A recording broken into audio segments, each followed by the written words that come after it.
नमस्ते दोस्तों। आज देश भर में फिल्म आदि पुरुष को लेकर के विवाद गहराया हुआ है। हर जगह इसका विरोध हो रहा है। आपको बताते हैं वो डायलॉग जिस पर इसका विरोध हो रहा है। जैसे कि हनुमान जी कहते हैं लंका दहन के समय, तेल तेरे बाप का, कपड़ा तेरे बाप का और जलेगी भी तेरे बाप की। दूसरे डायलॉग को सुनते हैं, वो है हनुमान कहते हैं बोल दिया, जो हमारी बहनों को हाथ लगाएंगे उनकी लंका लगा देंगे। तीसरा डायलॉग एक राक्षस हनुमान को कहता है, ये लंका क्या तेरी बुआ का बगीचा है जो हवा खाने चला आया। चौथा डायलॉग है लक्ष्मण पर वार करते हुए इंद्रजीत कहता है, मेरे एक सपोले ने तुम्हारे इस शेष नाग को लंबा कर दिया, अभी तो पूरा पिटारा भरा पड़ा है। अब आप समझ सकते हैं कि आदि पुरुष फिल्म का विरोध देशव्यापी स्तर पर क्यों हो रहा है।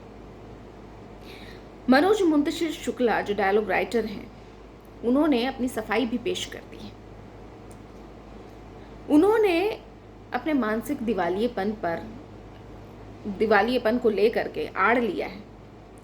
उन्होंने कहा कि तुलसीदास ने अवधी भाषा में 400-500 साल पहले रामायण लिखी। बिल्कुल सही है। तो तुलसीदास का उन्होंने उदाहरण दिया कि लोगों से कनेक्ट कर सके, इस वजह से उन्होंने अवधी भाषा में लिखा। तो आपको समझना चाहिए मनोज जी कि तुलसीदास ने अवधी भाषा में रामायण लिखी, उन्होंने उसका ट्रांसलेट किया, किसी टपोरी भाषा का इस्तेमाल नहीं किया। उन्होंने अवधी में ट्रांसलेट किया ताकि उस रीजन, उस क्षेत्र के लोग उस भाषा को समझ सकें, रामायण को समझ सकें, अपनी लैंग्वेज में समझ सकें। रामायण का ट्रांसलेशन किसी भी लैंग्वेज में हो सकता है और हुआ भी है। साउथ इंडिया में रामायण ट्रांसलेटेड हुआ, आपके विदेशी भाषाओं में रामायण ट्रांसलेट हुआ। यानी कि रामायण जो है वो मैथिली में कही जाए, भोजपुरी में कही जाए, कन्नड़, मलयालम, तेलुगु में कही जाए, या फ्रेंच या इंग्लिश में कही जाए, या हिंदी में कही जाए, लेकिन वो मूल भावना के साथ छेड़छाड़ कैसे कर सकती। ट्रांसलेट करने का मतलब स्तर गिरा देना लैंग्वेज का वो नहीं होता है। अपनी लैंग्वेज में इसलिए कही जाती है ताकि वहाँ के लोग समझ सकें। और आपको क्या लगता है कि टपोरी लैंग्वेज जो है, भारत के लोग वो भाषा बोलते हैं? नहीं बोलते। अब आपने एक और चीज़ कही कि हमने ये फिल्म 10 से 12 साल के बच्चों को ध्यान में रखकर बनाई क्योंकि वो राम के बारे में नहीं जानते और वो सम्मान तो कर सकते हैं लेकिन उनकी लैंग्वेज में नहीं रहेगी तो कनेक्ट नहीं कर पाएंगे। तो मनोज जी, आपको किसने कह दिया कि भारत में बच्चे इसी लैंग्वेज में बात करते हैं या घर घर में इसी लैंग्वेज में बातचीत की जाती है? क्योंकि मेरे घर में तो नहीं की जाती। मेरे आसपास के घरों में भी बच्चे जो हैं ऐसी लैंग्वेज का इस्तेमाल नहीं करते हैं क्योंकि ये बहुत ही गंदा माना जाता है, लो लेवल का माना जाता है। दूसरी बात कि आपके हिसाब से कुछ बच्चे इस लैंग्वेज का, मान लिया जाए इस्तेमाल कर भी लेते हैं अगर, तो वो अपने दोस्तों में करते हैं। जब हम बातचीत करते हैं तो हो सकता है कि हमारी लैंग्वेज दोस्तों के साथ कुछ और हो, लेकिन जो बातें हम दोस्तों के साथ करते हैं, जब हम अपने माता पिता से बात करते हैं तब तो हम उसी लैंग्वेज का इस्तेमाल नहीं करते। जब हम अपने गुरुओं से बात करते हैं, टीचर्स से बात करते हैं स्कूल में, तब तो हम उस भाषा का इस्तेमाल नहीं करते जो हम दोस्तों के साथ कर लेते हैं। इसका मतलब है कि लैंग्वेज का इस्तेमाल कहाँ, कब, किसके साथ और कैसे करना है, ये भी अलग अलग हो सकता है।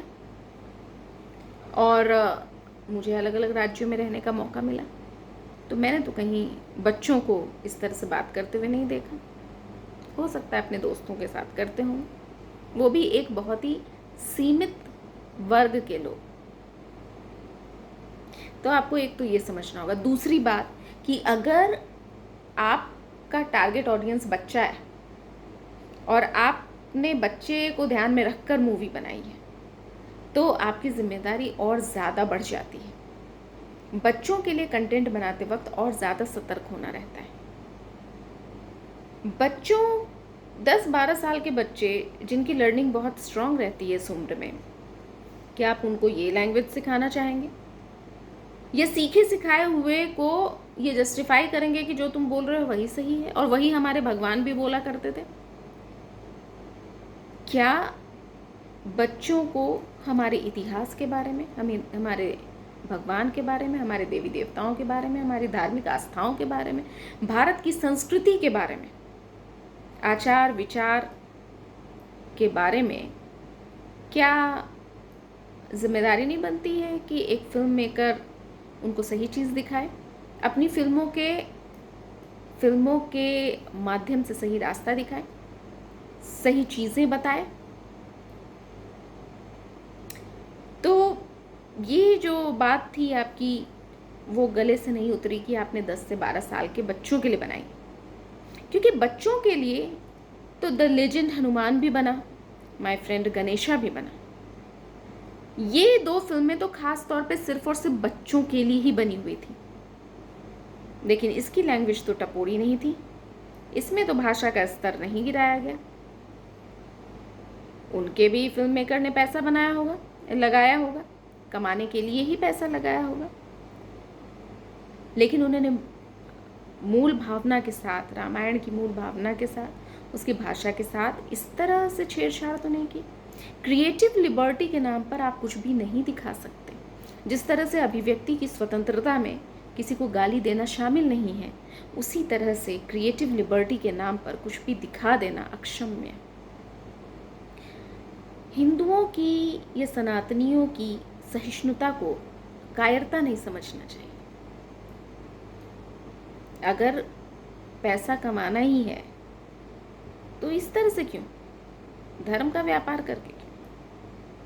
और अगर करना भी है फिर उसका एक तरीका होना चाहिए। और किसी ने ये भी कहा कि फिल्म ने तो 140 करोड़ का बिजनेस कर लिया first day world wide, Prabhas के स्टारडम पे के कारण फिल्म इतनी चल गई। नो, प्रभास का कोई भी स्टारडम नहीं था। फिल्म को लोग प्रभास के लिए देखने के लिए नहीं गए थे, श्री राम के लिए देखने गए थे। फर्स्ट डे एक्चुअली लोगों को मालूम ही नहीं था कि देखने के लिए ये मिलेगा, तो धोखे धोखे में लोगों ने ये सोचा कि श्री राम भगवान पर मूवी है, हम फैमिली के साथ जाएंगे, दोस्तों के साथ जाएंगे, एक अच्छी मूवी देख करके आएंगे। इसलिए इतनी एडवांस बुकिंग हुई, इसलिए इतनी मूवी को इतने लोग देखने के लिए गए। वर्ल्ड वाइड 140 करोड़ का बिजनेस किया श्री राम के नाम पे, न कि प्रभास के नाम पर। प्रभास के नाम पर फिल्में चलनी होती तो अभी फिलहाल बाहुबली 2 के बाद से पिट नहीं रहे होते। फिल्म कंटेंट के कारण चलती है, हीरो हीरोइन का हिस्सा थोड़ा सा हो सकता है उसमें, कंटेंट गलत होगा तो फिल्म नहीं चलेगी। दूसरी बात कि मनोज मुंतशिर शुक्ला और भी बहुत सारी चीज़ें कहते हैं, जाकी जैसी भावना, ब्ला ब्ला ब्ला। तो भाई जाकी जैसी भावना, उसका अर्थ आपने समझा नहीं। दरअसल राम को के चीज़ों को राम जी के बारे में या रामायण के बारे में अलग अलग तरीके के लोग जो अलग अलग भावना रखते हैं, अलग अलग तरीके से उसको बांट सकते हैं, कहानी को अलग अलग तरीके से कह सकते हैं, लेकिन तब भी मूल भावना के साथ छेड़छाड़ नहीं होगी। जैसे एक उदाहरण देती हूँ, कोई हो सकता है कि कहे कि पृथ्वी स्थिर है और कोई कह सकता है कि पृथ्वी गोल गोल चक्कर लगा रही है और सूर्य स्थिर है।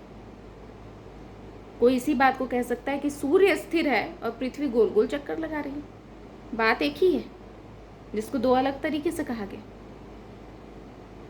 लेकिन मूल भावना, ये जो कॉन्सेप्ट था वो सेम टू सेम रहा कि पृथ्वी घूमती है और सूर्य स्थिर है।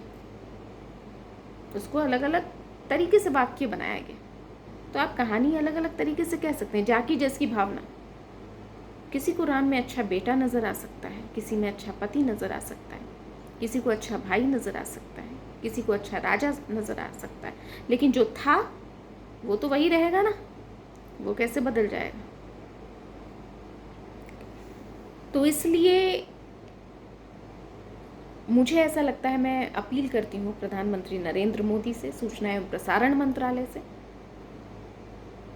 छत्तीसगढ़ के मुख्यमंत्री भूपेश बघेल से, कि सार्वजनिक तौर पर इस तरह की कार्रवाई की जाए, न सिर्फ डायलॉग राइटर पे, फिल्म के निर्माता पे, सेंसर बोर्ड के अध्यक्ष पर, चेयरमैन पे, फिल्म की स्टार कास्ट पर भी, क्योंकि पैसा वापस रिटर्न कर सकते तो।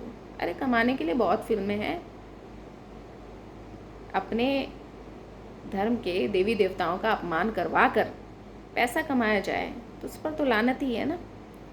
तो मैं अपील करती हूँ कि एक कड़ा संदेश जाना चाहिए कि क्रिएटिव लिबर्टी के नाम पर, अभिव्यक्ति की स्वतंत्रता के नाम पर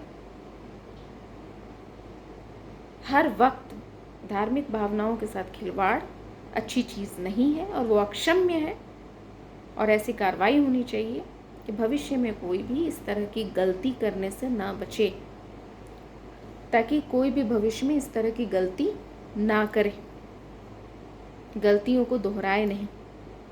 ये मेरी अपील है। नमस्कार।